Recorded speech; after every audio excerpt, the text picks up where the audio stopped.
What's up, everybody, and welcome back to the first episode of Blackhawks Reactions with the Unbearable Podcast. And today we are going over the Sabres Blackhawks 3-2 loss.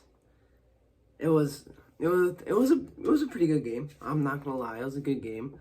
I'll go through the scoring, then my thoughts about the game, and then I'll kind of just talk about me as a Blackhawks fan and stuff like that, and what I want to do with this series. But, yeah. So, first period, Rasmus Dahlin, first 5 minutes. He goes in the center of the ice, rips it, top cheddar. It was a very nice goal. I mean, nothing really that Mrazek could have done. I mean, it was a beautiful goal. That's kind of, the Sabres just had, really nice goals. It wasn't, scrappy or anything like that. It was just, there's nothing, I came out of the game saying, Mrazek, did good. It's just, the Sabres they're a very good team, and they know where to put the puck. Two of the goals were just, top bin, right over the shoulder. It was just nasty. Just nasty goals. But first period, Dahlin, center of the ice, just scores a nasty goal, just right over the shoulder. It was crazy. Then, second period, Taylor Radish ties the game up in the first 3.5 minutes with a tip-in shot to tie the game. How it was is he was standing in front of the net, pucks were flying, it tips off of his stick and goes in the net. It was nice.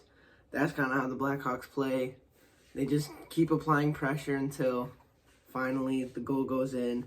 And, I mean, with a young team, that's kind of what you want. You want to just keep applying pressure. And,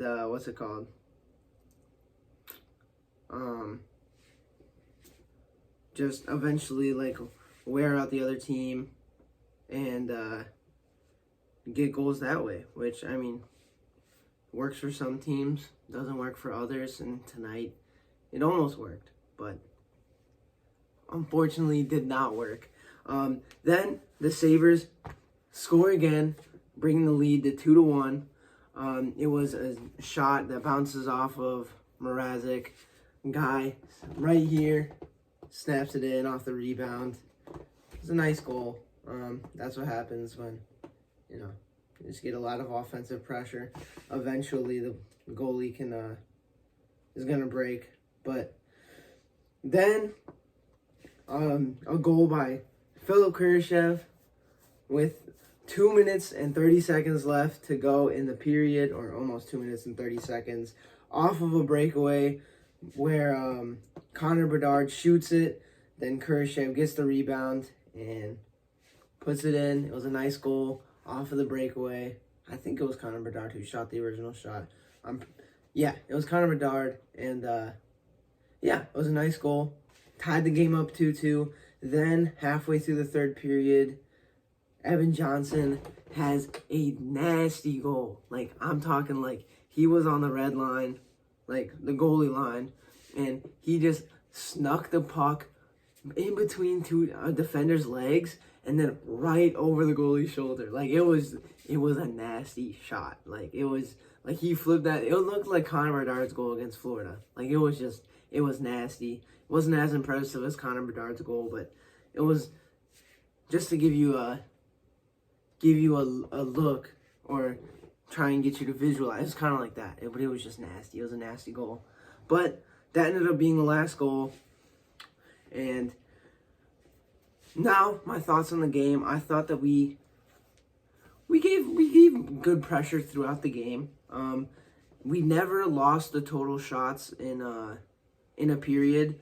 First period, we tied shots 8-8. Second period, we took shots 12-6. And then third period, we tied with the Sabres 6-6 shots. And we had 6 more shots than the Sabres, 26-20. But I think that the Sabres just had better chances, honestly. And, our team is very young. We have a few veterans like Hall, Foligno, Perry, but coming into the season, we all kind of knew like this is gonna be a young team. We're developing for the future. We're not probably not gonna be very good. If like max, we're gonna be like a wild card team, sneak into the playoffs, which is what I thought we were gonna do. But I mean, it's 16 games in the season, so we haven't really seen a lot. We're 5-11.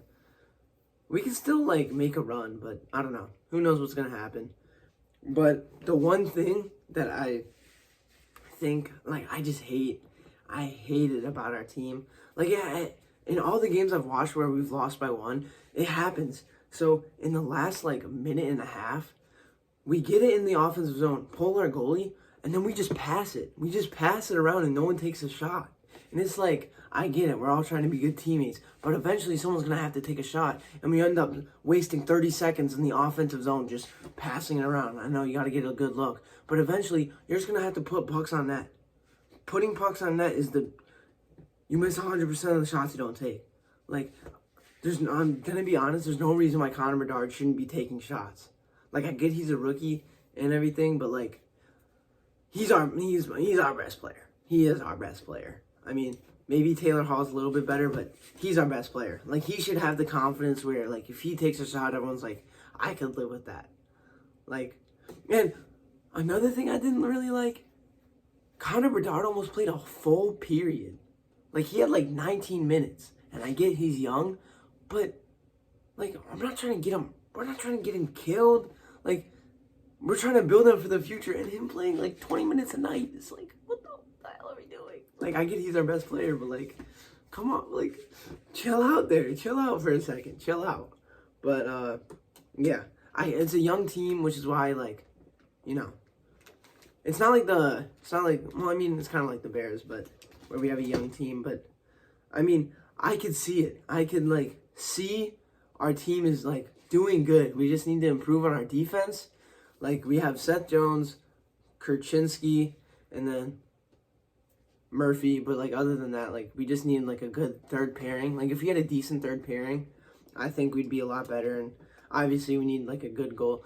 We have two decent goaltenders, but I'd rather have a like, a good goaltender, and then, like, a mad goaltender than, like, two decent ones, because it's, like, if you have two decent ones, then there's, like, we don't really know who's the starter, but I guess it's Mrazek, but I'd rather get another, like, really good goalie, which is what we had in Lehner, which, for those of you who didn't know, we had Lehner, and we traded him away for PK Subban and other stuff. But, like, why did we...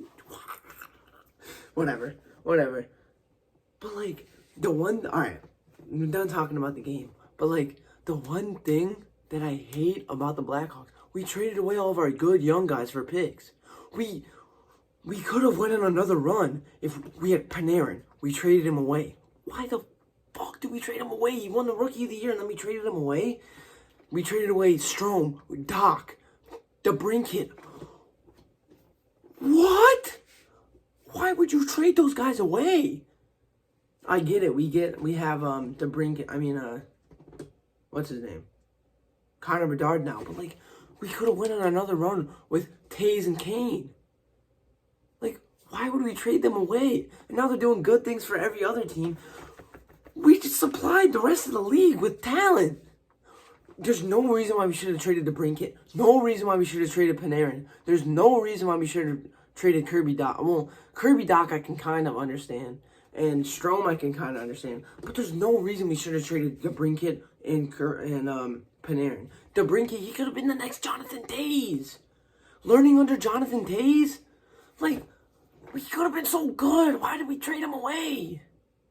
And then Panarin, he won Rookie of the Year. We traded him away. What the fuck? He could have learned under Kane. And then we were just like, why? Oh my gosh. It doesn't make any sense. It really just doesn't. But, hey, you know, it is what it is. But now to talk about me as a Blackhawks fan. I've been a Blackhawks fan my whole life. You know, I was kind of born in the middle of their dynasty. 2013, I don't really remember 2010. But 2013 and 2015, that shit was crazy. It was so fun. I started playing hockey. I'll throw up a picture of me playing hockey. Like, yeah, I loved hockey. I loved the Blackhawks. Like, I would just like be like outside shooting pucks on net. It was so much fun. It was kind of like what Chicago had with Jordan, where like everyone was playing basketball because they saw Michael Jordan. But yeah, like I love the Blackhawks, dude. Oh, I have a Blackhawks jersey right here, and to tie it in with the Bears, I'll throw up a picture. The picture that I have is the last time the Bears won the division. On the day that the Bears won the division. Bro, that jersey was like draped over me. Like it was over my arms. Now it doesn't even fit. Like you could almost see my belly button if I lift my arms up. Like that's how long the Bears have been bad. Just to point it out. That was in 2018, for those of you who didn't know. But we beat the Packers that night, and then we went to go see the Blackhawks face the San Jose Sharks, which they were all right back then. But, like, look at that. Shit's crazy. Oh, yeah, Jonathan Tays, my favorite player. I always loved Jonathan Tays. I liked him more than Kane, I'm not going to lie. I liked him more than Kane. I thought he was the best. But, yeah. My first memory of watching hockey was, in the playoffs against the Kings, and I think I was in like kindergarten, and I was like too afraid to watch the game because I was afraid of the goal horns. So every time I would watch the game, I would like shut my ears even though it was the TV. But I was just so afraid of the sound. I don't know why. I guess it was just because it was like loud and I was a little kid. But like I would like be running back and forth because I wanted to watch it, but I was scared that someone was gonna score and then the goal horn was gonna go off. But yeah. And I remember in 2013 when they won the Stanley Cup, I was in Las Vegas. That was fun. Then 2015, just so many memories. I loved watching the Blackhawks, especially in their prime. Nothing like it. There was nothing like it. I remember the day after they won the Stanley Cup, me and my family, like we went to all the stores to pick up all the gear, and it was like the highlight of my summer. But yeah, I'll try and do the like game reactions to the Blackhawks, but what's more realistically gonna happen is just like at the end of every month, I'll do like a recap of the month for the Blackhawks, and then when I am able to watch Blackhawks games, then I'll do the recap of the game. But more realistically, I'm probably just gonna do like month recaps. But yeah, it's a tough day. Couldn't even get a win. Oh, and with the Bulls, I don't know much about basketball, I'm not gonna lie. So, if someone wants to do the basketball thing, Jonathan Matthew, if you want to do basketball, you never know. But I'm not having Alex do basketball, because you're a 30 Celtics fan. Get out of here. But yeah, maybe we'll see some Bulls content in the future. I don't know. Because I'm not the biggest fan of basketball, if you guys didn't know. Don't very much like basketball. But, yeah, I'll do baseball stuff, probably. Probably not. I'll do Sox and Cubs, because I'm a fan of both. I know it's a very unpopular opinion, but I like both. Because, you know, I'm just a Chicago fan. Like, people are like, oh, you can't be a fan of both. That's like, I get the rivals, but like, it's not the same as like a California team. Because California teams, they have a bunch of people from San Francisco and a bunch of people from like Oakland. And like, there's like 4 sports in each area.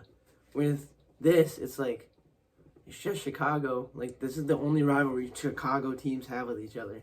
So like, I have both Cubs and Sox stuff. Like, I like both teams. Like, I'm going to cheer for both of them in the playoffs. And when they face each other, low key, I'm a Cubs fan. I ain't gonna lie. I cheer for the Cubs when they face each other. Cause I've been to Wrigley Field more than I've been to whatever the hell you want to call the Sox. But I am a big Sox fan too. Just for you guys, just to point out, I was a big Paul Konerko fan. I was in like 1st grade. I went to his final game, his retirement game, and his jersey number retirement game. Like, I went to those 3 games. They were in the nosebleeds, but like I was so happy. But I was also so scared because of the height, because I was in like 1st grade. But I loved Paul Konerko. He was the best. I wore 14 for like a while when I played baseball. I played like every sport. I was a multi-sport athlete. But yeah, yeah. I don't know what else to talk about. You guys like my chair? It rocks back and forth. This is what let me get it. This is what I used to sit on. This. But now it's a chair. So you'll be seeing the chair a lot more. I get to lean back and just talk to the camera. But that's it. I'll see you guys next time. And don't forget, until next time, bear freaking down, baby.